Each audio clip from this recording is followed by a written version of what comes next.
Aloha, and thank you for joining us today. So we're going to start with sharing the screen so we can look at a couple of slides before we get started. So today we're going to be talking about relationship skills. My name is Dr. Mestisa C. I'm from Mental Health America of Hawaii, and I am the program director. I will be joining Dr. Kainoa Kaneakua, who is a licensed marriage and family therapist and who has a doctorate in clinical psychology, in talking about the first in our 1 in 9-part series about relationship skills, a guide to healthy communication and conflict resolution. Thank you for joining us today, Dr. Kainoa Kaneakua. Our first skill that we're going to be talking about is learning to take breaks. Fantastic. Thanks for inviting me. And before we start, I just want to put in here that these are general things. These are not anything specific to probably you and your situation, those who are listening or watching to this, and that you should take them as general. If you need more professionalized help, please reach out to someone. Perfect. I think that's a great segue into it. This is not meant to be a therapeutic session in terms of it being for online therapy reasons. It's actually meant to be very educational, informational, and if you do need additional resources, you can always contact us at info@mentalhealthhawaii.org. So we'll go ahead and jump into the first one, learning how to take breaks. Why is that so important? It's important because what happens usually when you get into an argument with someone, especially someone who is your partner in life, you're someone that you love and care about greatly, there are things that can happen that really elevate emotions in the conflict. And what that will activate is something that's part of the limbic system. And so when you look at fight or flight, so I'm in there and I'm going to fight it out and I'm going to duke it out with whatever is threatening me, or I'm just going to make a run for it because that's what my body is saying to do. Or there's the freeze. It's the I'm not going to fight. I'm not going to run away. I'm just going to be in this moment, but I'm flooded with all this stuff happening. So when that escalates someone or the two partners in that place, hearing what the other person is saying is going to be really difficult. Trying to explain yourself is probably going to be really difficult because you're going to come from a place of, if I'm in a fight mode, most of the things that I'm going to say, things that are coming out of my mouth, are fighting. They're to argue. They're not really to understand what's going on for you or me. It's just a fight. So taking a break appropriately helps with reducing that fight or flight or freeze and getting you into a space where then you can think a little bit better, clearer, and then you can try to get your message across and hear what the other person is saying. Excellent. What would you say to people who say, I'm really good at communicating when I'm feeling overwhelmed? Like I'm on it, I'm available to talk, and I have a hard time if my partner doesn't want to. Sure. So that one-way communication, if you're great at communicating your point, if you're great at getting across to the other person what it is you want to say, that's wonderful. In a partnership, when you're together with someone else, if that person is not in a space to hear you or to receive what you're communicating, then it doesn't work out, or it doesn't tend to work out well. So it would be to include that person in this communication, that I can get my point across pretty clearly and rationally. If my partner is not ready for this or in a space that we can do this, then we both need to be in that same kind of space together.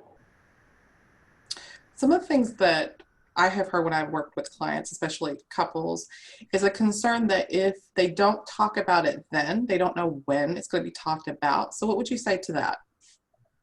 That is a great point. So part of this is that it cannot go on for too long. So Dr. Gottman is someone who has researched relationships for decades.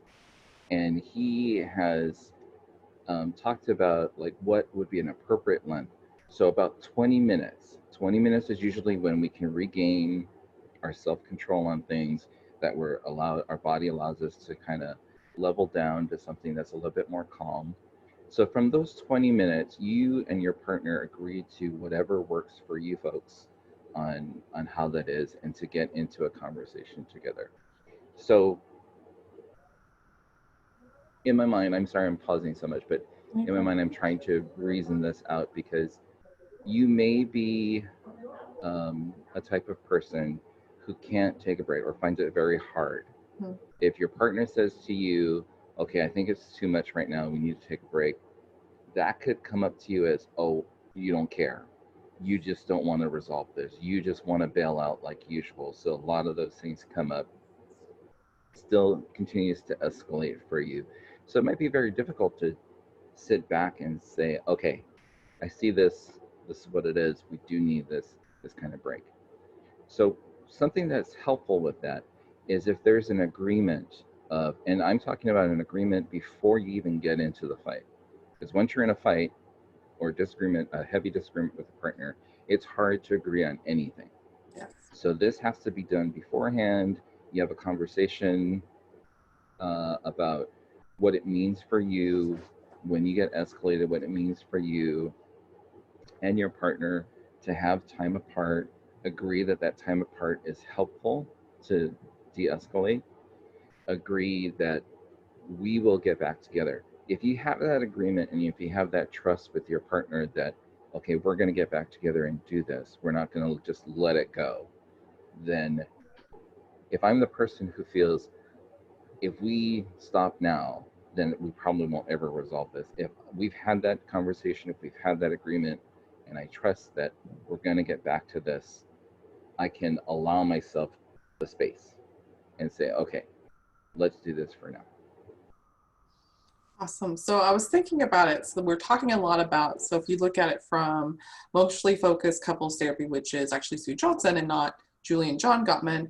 But if you think about it in terms of there maybe being like two types of communicators, the one who pursues is what we're talking Mm-hmm. about, the person who has a difficulty allowing for a timeout. What do you think would be challenging for the person who's a little bit more of the withdrawer, the one who needs that time to kind of de-escalate and come back into the conversation? What do you think are some of the challenges for that person in these kind of examples? That's a good point. So and we're talking about the withdrawer, what might be Mm-hmm. difficulties for them. So usually in the relationship, there are the two types that you talked about: distance pursues, so the person who pursues and the person who tries to withdraw or distance.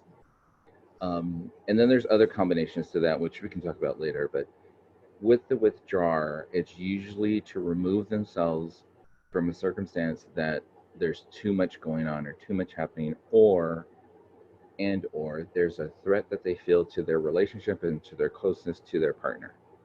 So when that threat comes up, there's a feeling of I need to distance myself. It's too much, it's overwhelming, it's too great. So in order for the withdrawer, and this isn't the only way for this to happen, but usually for the withdrawer to be able to not withdraw in the situation is they need safety. And Mm-hmm. if they feel a sense of safety, if they feel the pursuer has slowed the pursuit, if they feel that the pursuer is no longer, and when I use the word threat, it's not that the pursuer is a threat, it's not that the person is a threat. It is the threat that I have in my mind of our relationship, that Mm-hmm. there is something wrong, that there is something overwhelming, there is something, trying to affect it. So if in my mind, the pursuer, if I'm the withdrawer, if the pursuer has slowed down and is not pursuing anymore, I can then feel safety to not withdraw as much. I may still try to do it, but it's not going to be as fast. It's not going to be as, you know, for a more of a long extended period of time. And I might be able to sit in that space with that person. So that's one thing that could happen. I've worked with people who, when we talked about using timeouts in a really healthy way, would often kind of worry about timeouts being used in an unhealthy way, to be able to say like timeout, just to call it whenever they felt frustrated or irritated and not necessarily like flooded or overwhelmed. What are your thoughts about that? Okay, so there could be different ways to respond to that. So I'll take this way to respond to that.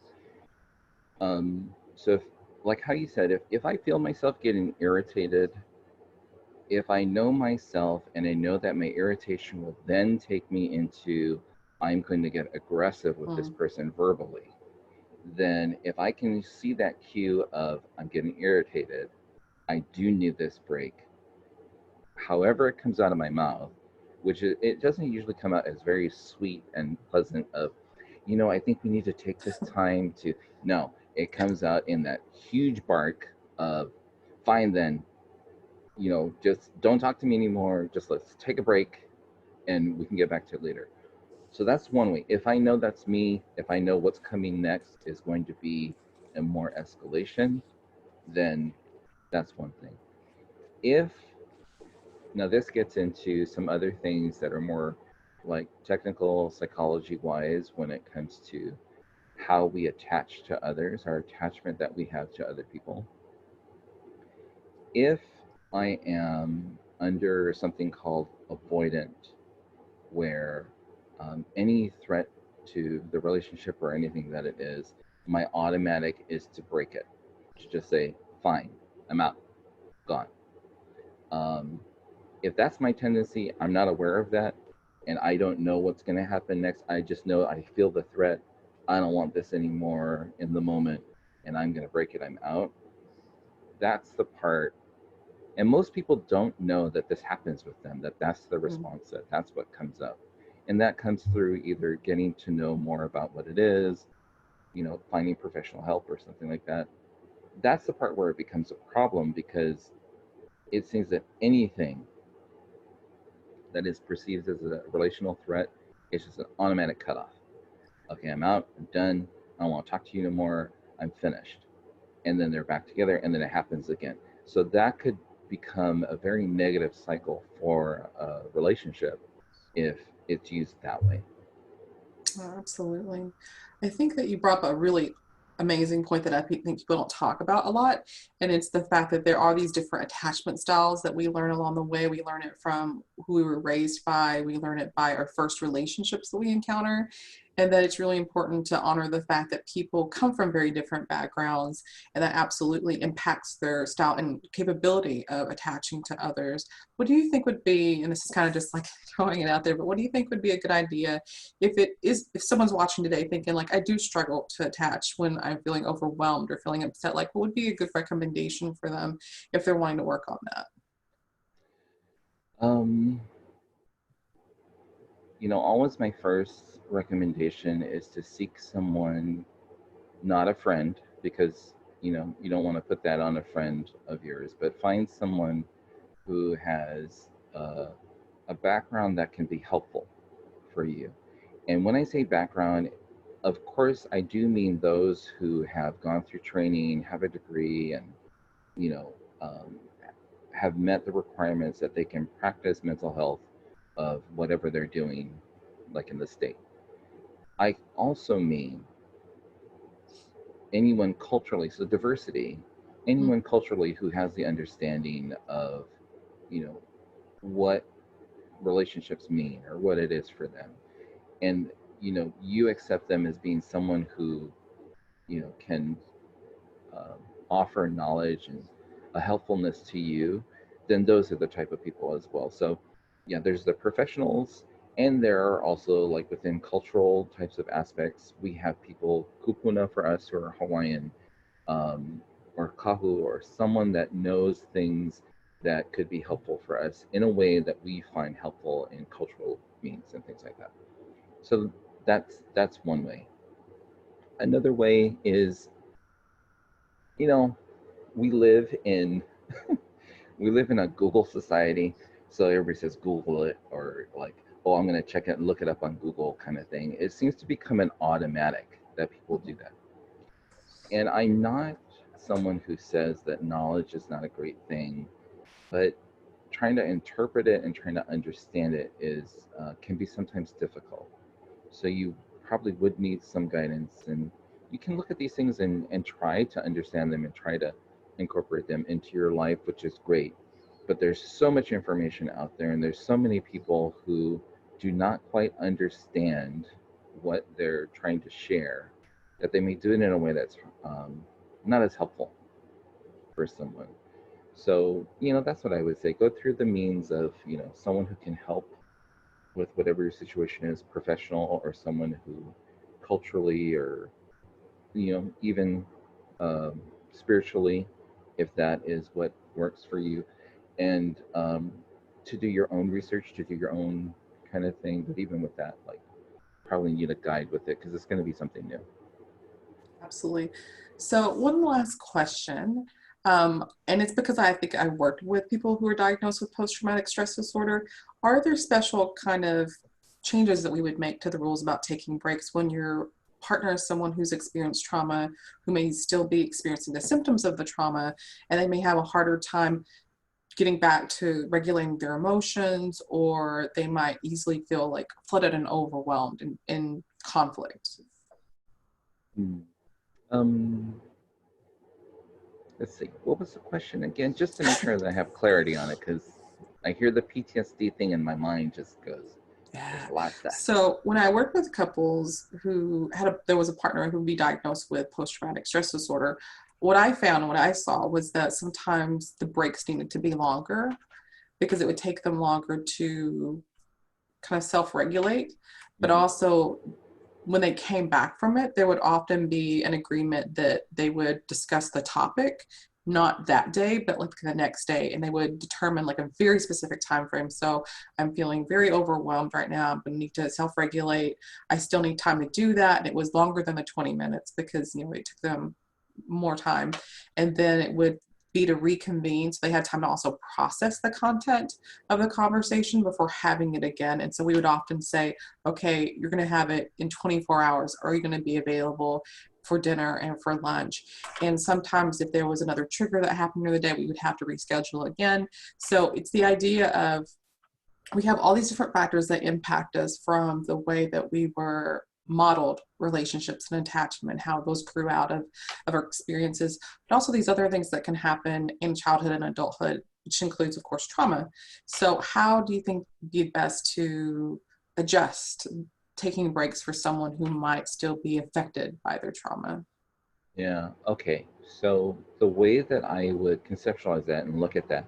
So if we are here, if we imagine that there's a line here, Mhm. if we are here in our fight in the moment of what's happening, and we say, okay, we're going to take a break, just for a little bit, so that we can collect ourselves, de-escalate, and get there. Um, when it comes to before that moment happens, I talked about like you've got to have agreement. You need a Mhm. plan, that something that you talk about in specifics. So when I say that there needs to be a plan, it really does need to be a plan. Some people, couples I've worked with, when I talk about they need to have a plan for before things happen and everything else, they'll tell me, oh yeah, we talked about it and things like that. Great. So what did you talk about? What were the specifics of what you said? Oh yeah, we said that we agreed that if we have something come up, we'll take a break. Okay, how do you know that you're ready to take the break? And oh, we didn't talk about that. How do you know when you're ready to get back together? We didn't talk about that. So here is when the thing happens, the fight, and we're ready to take a break. Need the planning, the specifics before that. When it comes to trauma, when it comes to something that is happening for your partner or you, both of you, that needs some more preparation before that happens. And if you don't have the preparation, I mean, don't. It's not a deal breaker in relationships. If you're finding where you are with your partner and you're learning and you're trying to understand more, that's where you're at. If you have the opportunity before that happens, understand what the diagnosis is, post-traumatic stress disorder, understand what trauma is, understand what that is for your partner. With that comes triggers, things that happen, things, sights, smells, a whole bunch of things that happen for the person, and they can have an episode, they can have something go on for them. So that takes a lot of understanding for that partner. With that understanding, it takes a whole lot of care for self. Mhm. if if I am with a partner who has a trauma background, they need more time to process, they need more time for different things. I am the one that has to be able to manage my own feelings, manage things as they happen, because I do not have that connection yet with my partner to work this out. All I Yeah. have is myself. So, with that is to make sure that you have means of self care, means of being able to reach out, whether it's to a hotline number that you can call, whether it's to a group of family members of trauma survivors, whether it's to whatever it might be, that you have access to all these things. because really you are the person that has to move by the pace of the trauma history partner. And so that takes out. So, as I'm talking about this, I hope everybody notices that it takes a lot of things before we get here. Because once we're here, a lot of things move very quickly. And so if we've done a lot of things up to that point, we're more able to be more reflexive, be flexible, to be able to manage what's going on, to have resources for ourselves and for our partner, have a lot more understanding of where things come from. Because if you're the partner that does not understand about what the trauma is or how it affects your partner, it's a lot of guessing that you have in your brain. A lot of things of, does this person not care about me? Why do they see me as this person who hurt them before? I'm not that person. So it's a lot of stuff that will just roll around. So I would say all that prep up until that, for that. And just a quick note about the time frame. So even though the 20 minutes is like usually how short it'll take for you to reduce and to calm down, it doesn't mean that that's the automatic, okay, it's been 20 minutes, let's get back together. It has to be the plan of you and your partner, how you agree to do whatever you're going to do. Usually it should not go more than 24 hours because that's when resentment set in. Oh, they said we're going to talk about this. Now we're not talking about it anymore. They don't care about me. They don't care about the relationship. They don't care about what's going on. So that'll start, happening as well. So that's how I would answer that question. I know it's kind of convoluted. No, that's super helpful. I think what I took from it is specificity is really important for the plan, and curiosity is really important for the partner. So making sure that you do as much prep work before conflict happens so that you are prepared to be able to take the time out so that you know as much as you can about yourself and your partner and how to meet those needs, but also remaining curious instead of being presumptive about why things are happening is really important and hard to do because we all like to say, oh, I know what this is and why this is happening, but that is so crucial to maintain openness and curiosity about, because we might not know why things are happening. And we did mention a couple of different names while we were talking. Dr. Kaneakua and I have gone to school together and trained together, so we're very familiar with some of the works of Julie and John Gottman. They do their own couples therapy model, and actually we're going to be having a list of recommended readings and we'll list some of their books there. You also heard us mention Sue Johnson, who I love. She does emotionally focused couples therapy, and she actually has two really wonderful books. Very user friendly. You don't need a therapist kind of guide you through it. It's just really interesting conversation starters to have with your partner. And both of those books are listed currently in our MHAH book club, but will also be listed in recommended readings. Dr. Kaneakua, is there anything that you would like to add to our segment about taking breaks? I'm laughing because I'm just thinking, okay, I know this is going to go out into whoever's listening to this, whoever is seeing this, and I want to make sure that you're not shortchanged in the information that you receive. So I'm glad you're going to have resources for them and all these other things. I would say to everyone that relationships are difficult. They are not the Cinderella stories that the fairy tales that we are usually taught as children, that everything works out in the end and everything is wonderful forever and always. That it does take work every day in a relationship to build up some equity with each other and emotions, and so that you can be able to get past some rough times and be able to process those things together as partners and move forward. Thank you so much. And I think you brought up a really important point, which is the format of this webinar series. And so it's a great time to kind of talk about that. We have a lot of different types of webinars. We have some that are very heavy in psychoeducation, some that are very experiential, where you learn how to do things and practice things. But for this relationship series, I really wanted to be kind of more conversational. I wanted to be able to talk to people in the field who were doing couples therapy, who were familiar with the psychology behind it, with the resources that were available, but also to have it in a format that felt more comfortable, more friendly, because I think that this difficult and challenging time that we found ourselves in brought us a lot of together time. That wasn't always quality time. That could have been time when we had more partner conflict. And we didn't call this like marriage skills or partner skills. We call this relationship skills because really we have relationships with our friends, with our family, with our siblings and parents. And these types of issues and these types of interactions can happen in any of those relationships. So we really want you to be able to take some of this skill and some of this knowledge and say, I recognize those patterns. I recognize this in these types of relationships or with this specific person, and I want to learn more. We also wanted it to be bite-sized. And the reason I want it to be shorter is because sometimes you might have 15 minutes, 30 minutes, but not 2 hours to try to learn a specific skill. And so throughout this webinar series, we'll be introducing lots of bite-sized skills and bite sizes of information about relationship skills so that you can take them and build on them. And then if you're curious, you'll have the additional reading resources. We'll have places that you can get connected to online telehealth services if you're interested in doing that.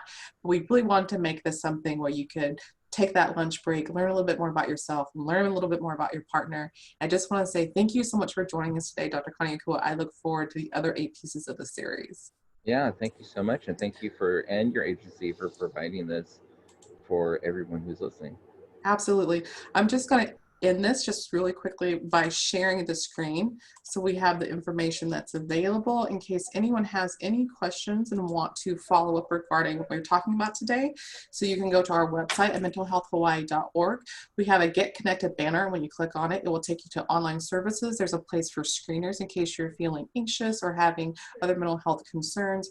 There's also us that you can call. Our 808-521-1846 is there for you. We also have the email that you can call and ask us any questions you might have. We have different social media outlets. So we have our Live in the Now, which is on Instagram, our Facebook, which has general information, but also has different groups. So we have our Keiki activities groups, our MHAH Maui group, and also our book club. And so the Susan Johnson recommendations absolutely will put into our book club for the month. So thank you so much for joining us, Dr. Kainoa Kaneakua. If I could put in just one, feel free. Thing. I'm so sorry that you, no. it sparked my brain when you said telehealth. For Yes. anyone who does not know, during this time, especially since the not shelter in place, they call it something else now. It's safer at home. Yeah. Safer at home has been extended to June 30th, the last I heard. Telehealth is available for those who need to reach out and need to talk to someone that does not want to leave their home, or for various reasons, it wouldn't be a very good thing to leave their home to go to a session. So telehealth is available. If you have health insurance, call your health insurance company, let them know you're interested in telehealth. They can talk to you about it, what it is, how it works. And many people that I know myself are set up for telehealth, set up to do that. Your insurance companies can also help you look for someone as well. Absolutely. In our Get Connected banner, we do have some of the major insurance companies there. When you press the link, it takes you to their telehealth services and provides you with that information. Perfect. Yeah, absolutely. All right. Thank you so much. Okay, thank you.